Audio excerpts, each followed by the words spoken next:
Night of Champions 2025 is officially in the books, and we have a lot to talk about. Mainly from the wild and crazy main event that took place, but also the fact that there was a lot of good that came out of Night of Champions this year. One of which was the crowd. The crowd was absolutely amazing. Now, there were some matches that did not necessarily receive the same amount of love that some of the other matches did, but that's kind of to be expected. And it's always curious to see how a Saudi crowd is, because for the longest time, they had the bad reputation of being a bad crowd.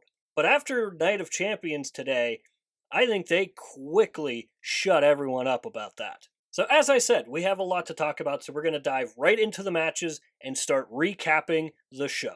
And before we get too far ahead in the video, I want to say that if you are a WWE fan, consider subscribing to this YouTube channel. That is all we post is WWE related content. So if you're a WWE fan, again, consider subscribing. It's free. You can always change your mind later. We are going to start off with the match that kicked off Night of Champions, and that was the King of the Ring final between Cody Rhodes and Randy Orton. And I said it in my preview video that I wanted Randy Orton to win because Randy Orton is my all-time favorite. But I ultimately didn't think he was going to. It felt like it was going to be Cody Rhodes from the very beginning. And it really was. He ends up obviously winning the King of the Ring this year, and he will go on to presumably face John Cena once again. And I thought the match was a good back and forth match, and a match that I think a lot of people have been waiting and wanting to see for such a long time. And I don't think they really disappointed. I thought it was a good showing from both Cody and Randy.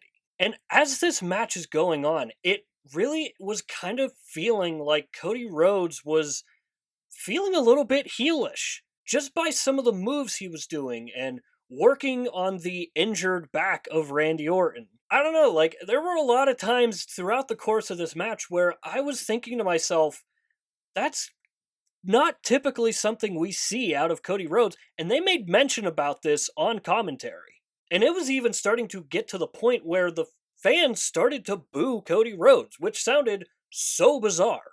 For me, one of the highlights of this match, probably the highlight of this match, was the RKO out of a Cody Cutter. That was absolutely disgusting from Randy Orton. Now, I thought this match was great. I thought it was a good start to the show, and I thought we got really good work out of both Cody and Randy, which I think we all kind of knew we were going to get. But there were some things that I didn't necessarily agree with. One of which was Randy passing on the punt kick. This is something that they have been teasing for a long time now. Randy Orton bringing back the punt kick obviously was a banned move. Now, kind of maybe on the table. And what didn't sit right with me was the fact that he basically lost by not using the punt kick. And that kind of circles back to Cody Rhodes kind of being a heel in this match, because that was kind of a heel way that Cody won, using the exposed turnbuckle and all that. So I thought the match was great. The ending of the match, I was okay with. But at the very, very end of the match, when Cody was doing his speech, Randy Orton looked pissed. And I think that we very likely could get a Randy Orton heel turn very, very soon. So again, I thought that match was great. The ending of the match just didn't really sit well with me, but that doesn't take away from the fact that Cody Rhodes is still your new King of the Ring.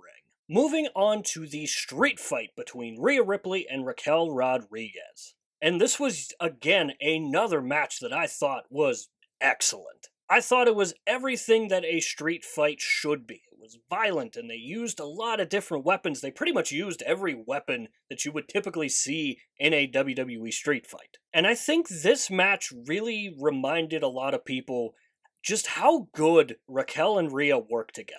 In my preview video, I mentioned the history between the two, and it really, really showed in this match, I feel like. And I think we all kind of knew that there were going to be shenanigans involved in this match, considering that it featured a member of the Judgment Day, and that's what happens in Judgment Day matches. Roxanne Perez coming in and getting involved in the match in some way, which ultimately was for nothing, because Rhea Ripley ended up winning the match. So it kind of felt like Roxanne Perez's involvement in the match was kind of pointless, because it didn't really help Raquel Rodriguez at all. And I think we were all kind of expecting the opposite of that happening.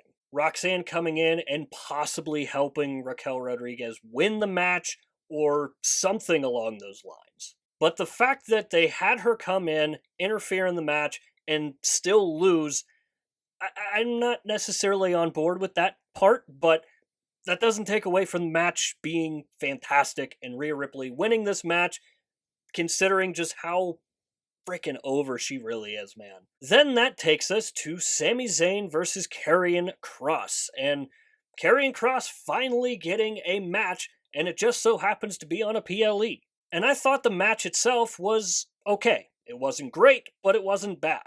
One thing that I did actually really like from this match was when Karrion Kross started taunting Sami Zayn. I really wish we would have gotten more of Karrion Kross taunting Sami Zayn. I thought that that really helped build this match up even more.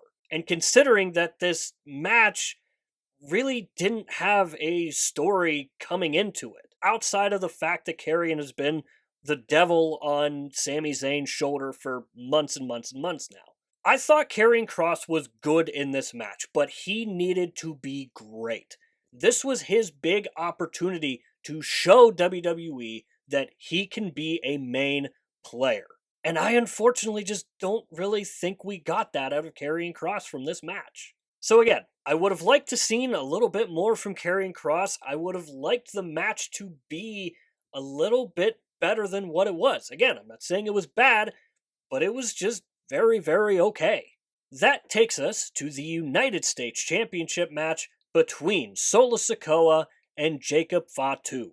And the first thing I'm going to talk about from this match was Solo trash talking Jacob Fatu throughout the entirety of the match, and you can see just how well that helped the match out. That is something that I felt we should have gotten from the Karrion Kross match with Sami Zayn. So the trash talking, not just from Solo, but Jacob as well, I thought was brilliant and really could have been useful in the Kross versus Zayn match. And with this involving a Bloodline member, you knew that there were going to be shenanigans, and shenanigans there were.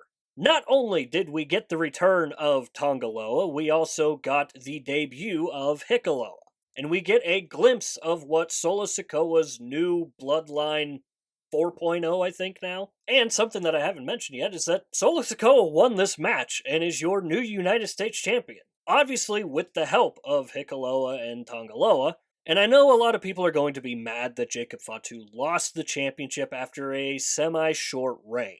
But this is something that I think we're going to see more and more of, and that is the shorter title reigns. We've obviously seen it with Jey Uso, we saw it with Braun Breaker, we saw it with LA Knight. Guys aren't getting the year-long title reign that Roman Reigns got, that Seth Rollins got.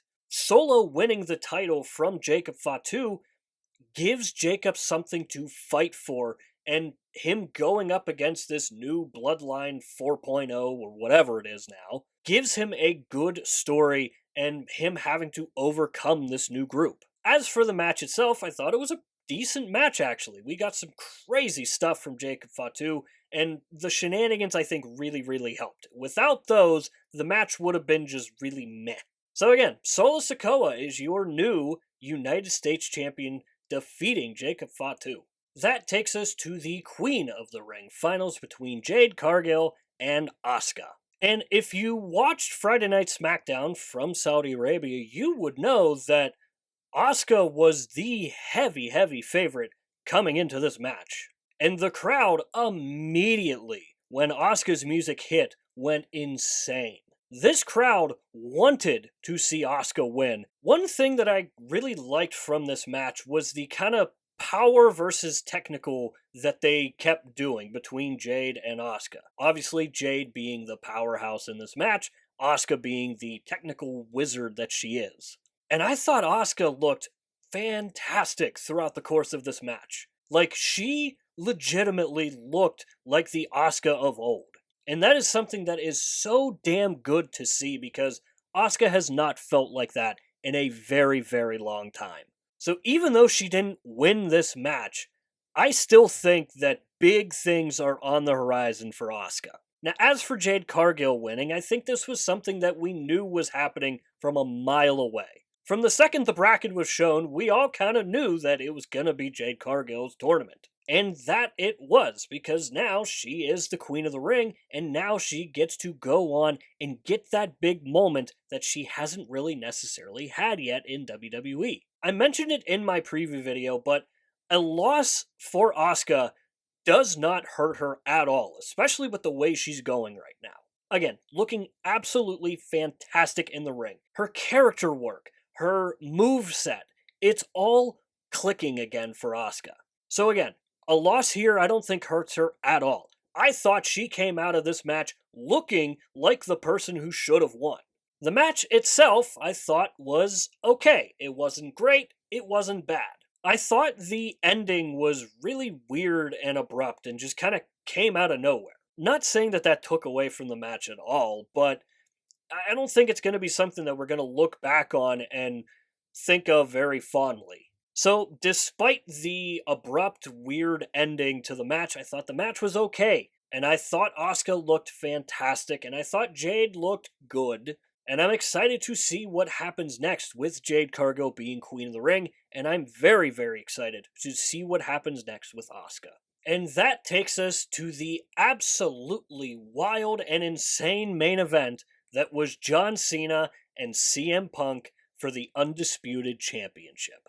And right away, the crowd made this feel like it was the biggest fight on earth. And for the large majority of this match, it was running on pure nostalgia and it was working for pretty much everybody.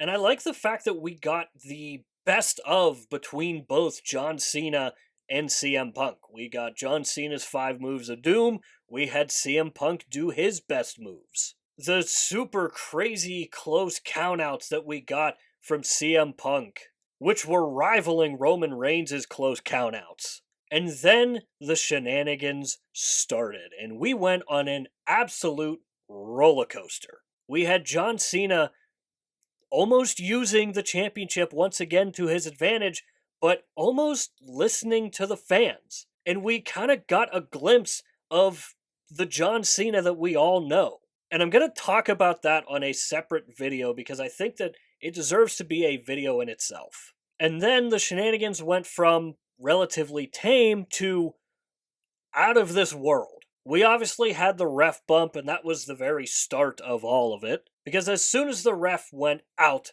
we knew that something big was going to happen. CM Punk hits John Cena with another GTS, goes for the pin, but there's no referee, therefore, no count, no championship for CM Punk.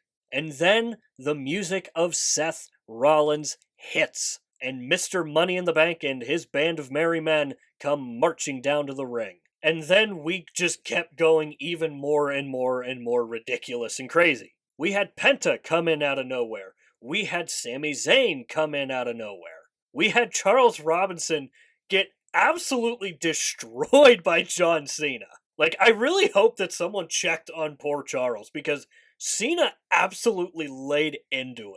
And we had Seth Rollins hitting CM Punk with a curb stomp, and it looks like we're going to get a cash-in from Seth Rollins for John Cena to steal the win from CM Punk and Seth Rollins. This match was absolutely insane. Was it a good match before all of the shenanigans? Yes, 100% yes. The shenanigans and the pure overbooking and ridiculousness of all of it was absolutely brilliant, and it worked on so many levels.